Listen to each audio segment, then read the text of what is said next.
bangga memiliki Allah seperti-Mu. Kami bahagia menjadi milik-Mu. Kami muliakan, kami tinggikan, kami agungkan nama-Mu, Yesus. Kami bangga memiliki Allah seperti-Mu. Kami bahagia menjadi milik-Mu. Kami memuji, kami menyembah kepada-Mu, Yesus.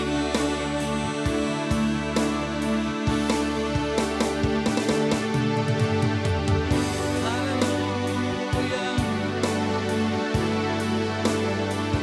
Engkau yang kami sembah, ya Bapa.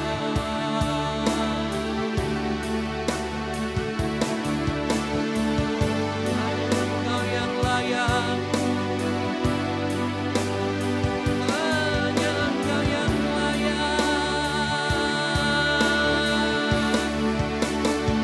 Kami bangga memiliki Allah seperti-Mu.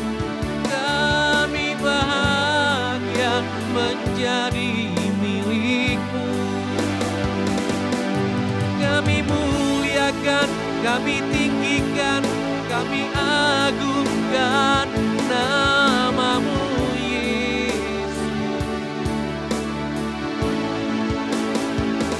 Kami bangga memiliki Allah seperti-Mu.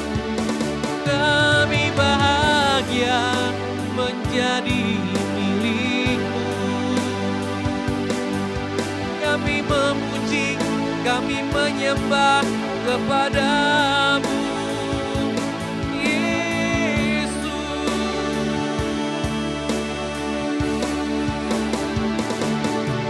Kami memuji, kami menyembah kepada-Mu, Yesus.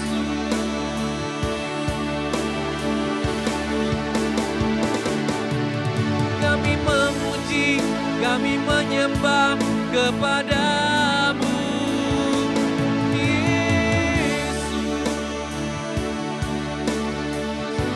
Kemuliaan hanya bagi-Mu, Bapa.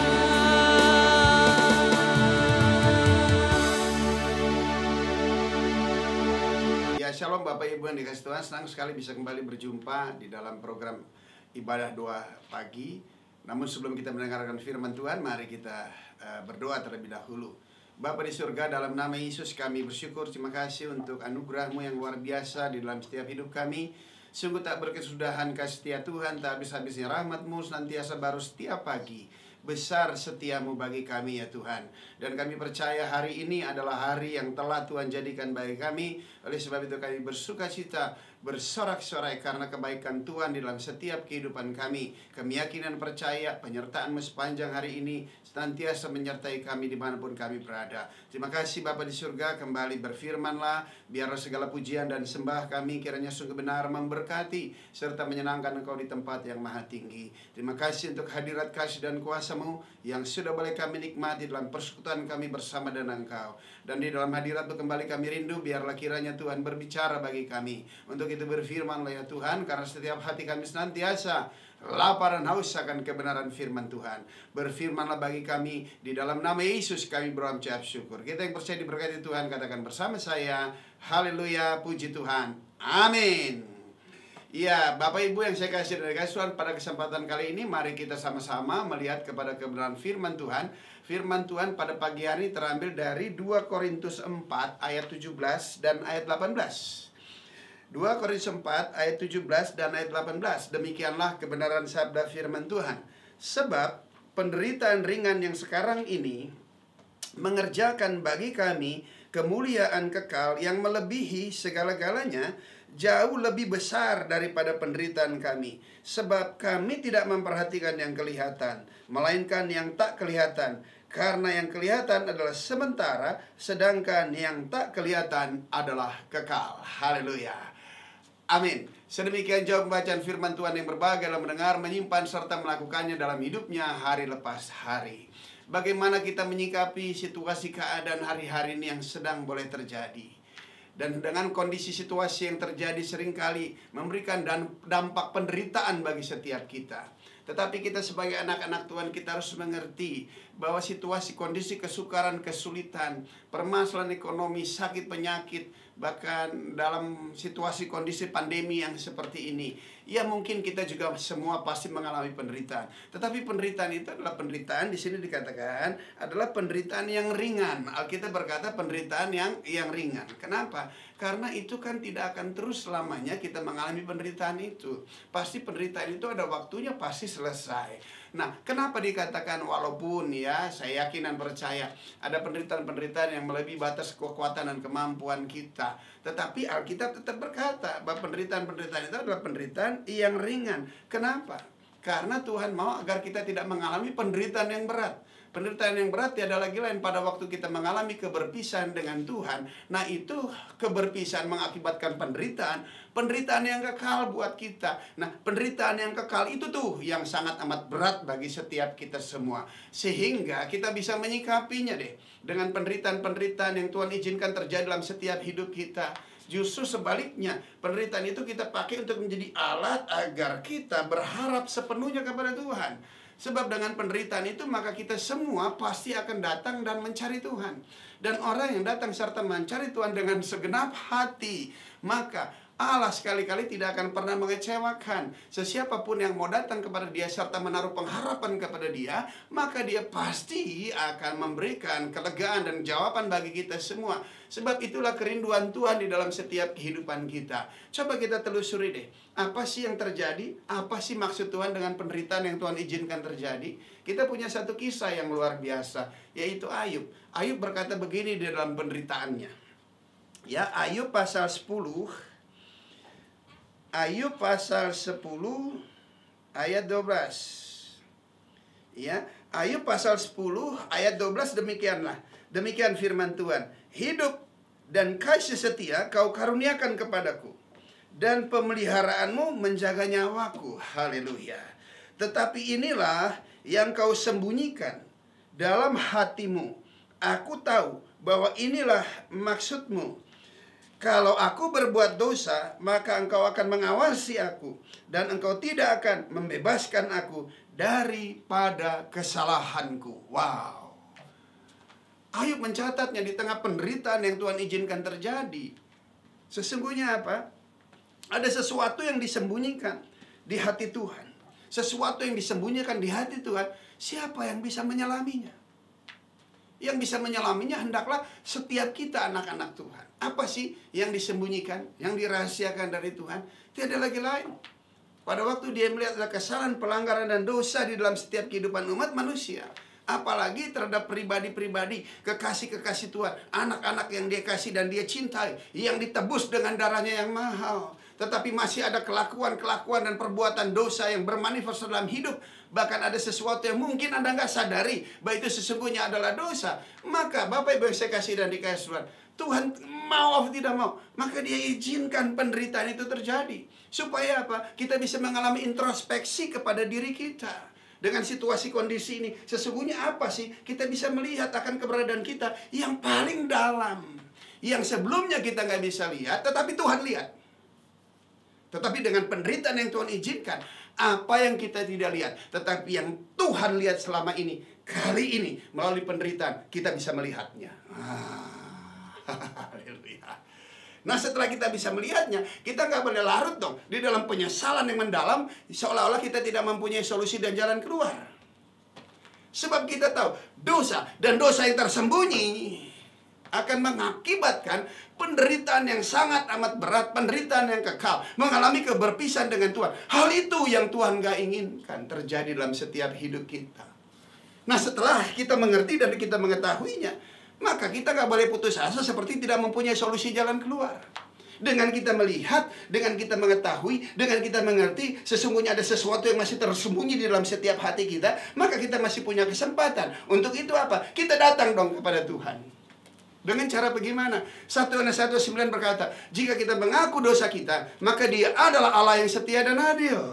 Dia akan mengampuni setiap dosa kita dan kembali menyucikan kita dari segala kejahatan kita. Sehingga kita dibenarkan kembali. Kita terluput deh dari penderitaan kekal yang sangat amat berat, saudara.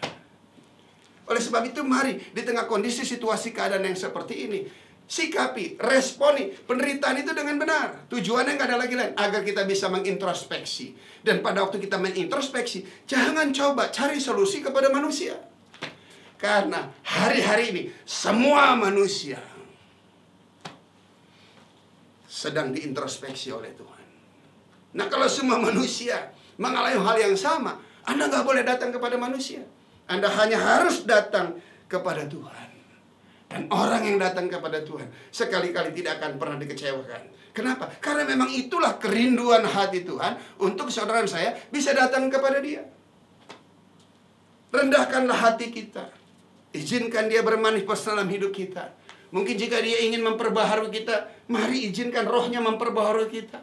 Dari hari ke sehari, kita kembali bisa berjalan bersama-sama dengan Tuhan. Tujuan yang gak ada lagi lah. Melalui penderitaan ini kan gak terus. Sakit bisa sembuh.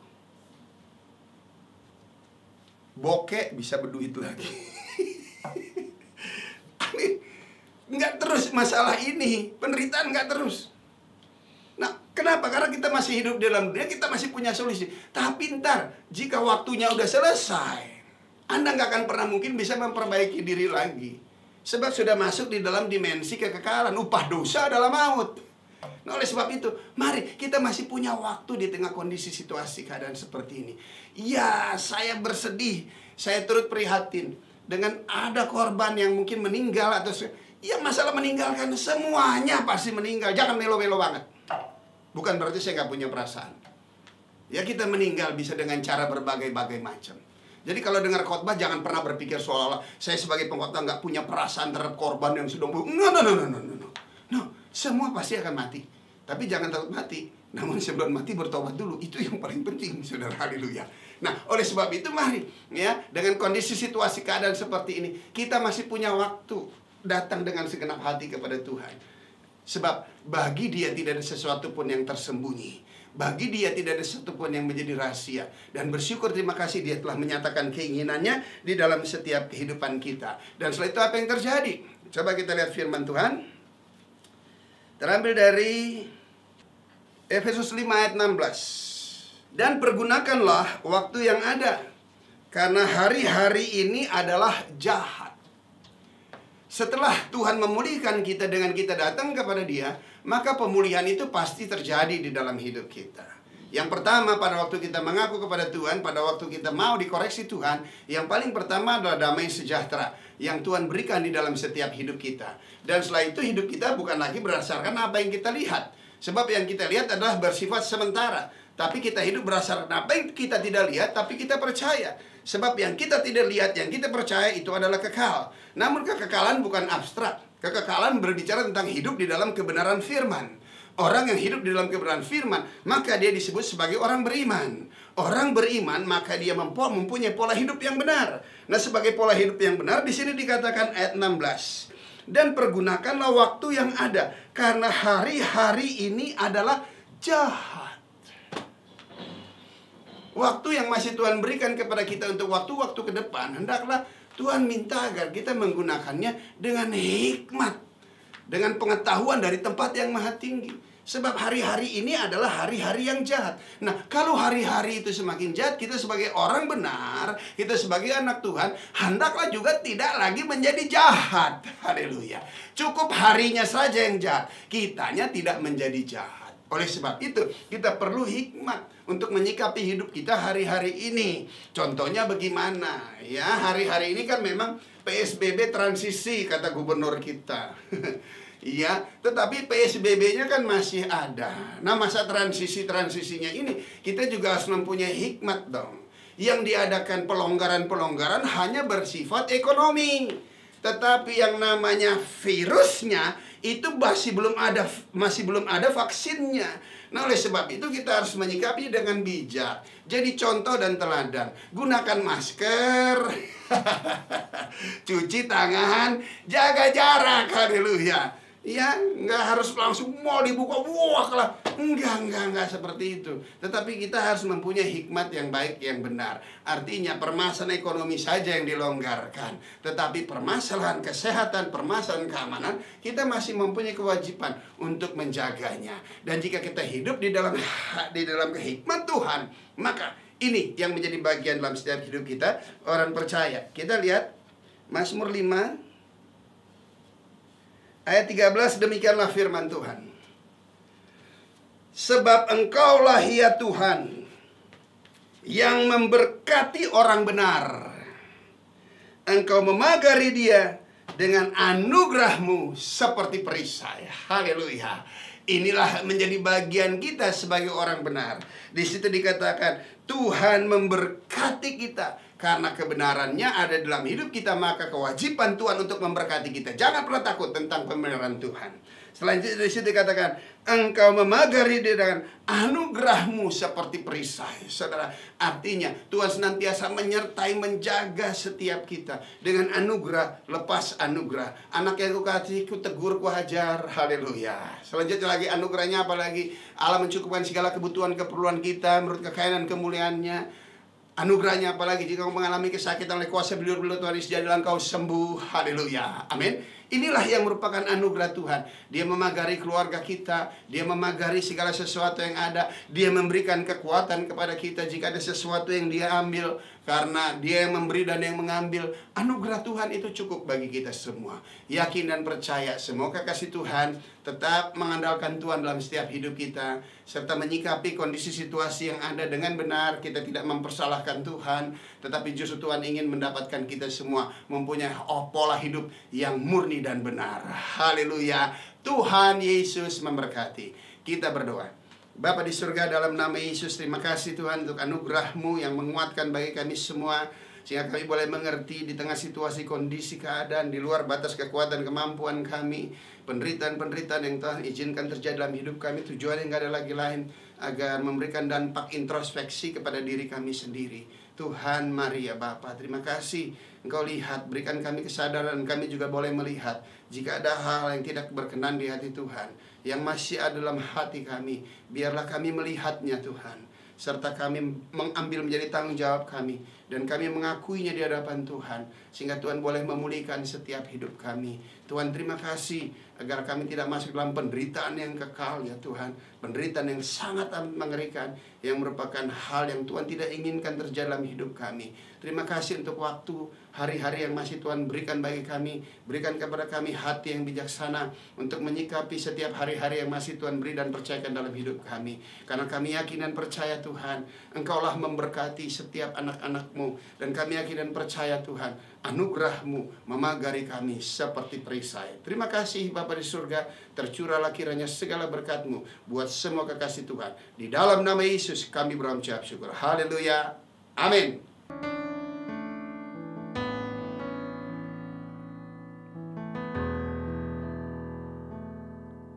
Bila hati terasa berat, tak seorang pun mengerti bebanku. Ku tanya Yesus, apa yang harus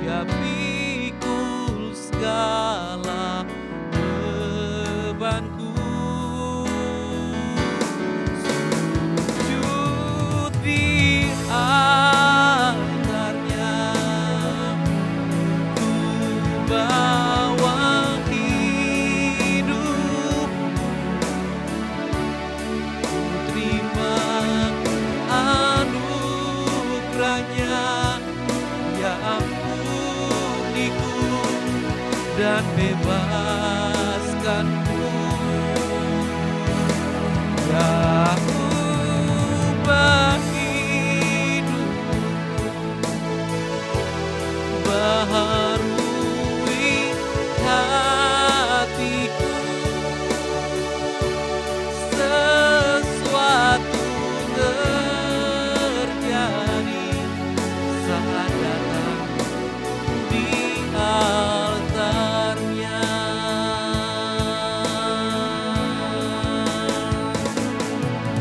Dalam altar-Mu kami bersujud, dalam hadirat-Mu, dalam kuasa-Mu kami nikmati Engkau Tuhan. Mujizat berkat-Mu nyata, Engkau yang menopang hidupku.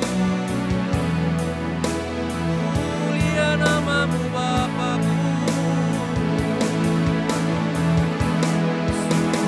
Sujud di altarnya, ku bawa hidup,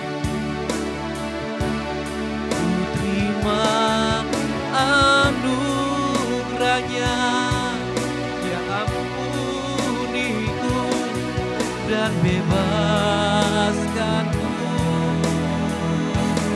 Ya ubah hidupku, baharui hatiku. Sesuatu terjadi saat datang di altarnya. Pemulihan terjadi, kemenangan terjadi, mujizat terjadi saat datang di altarnya.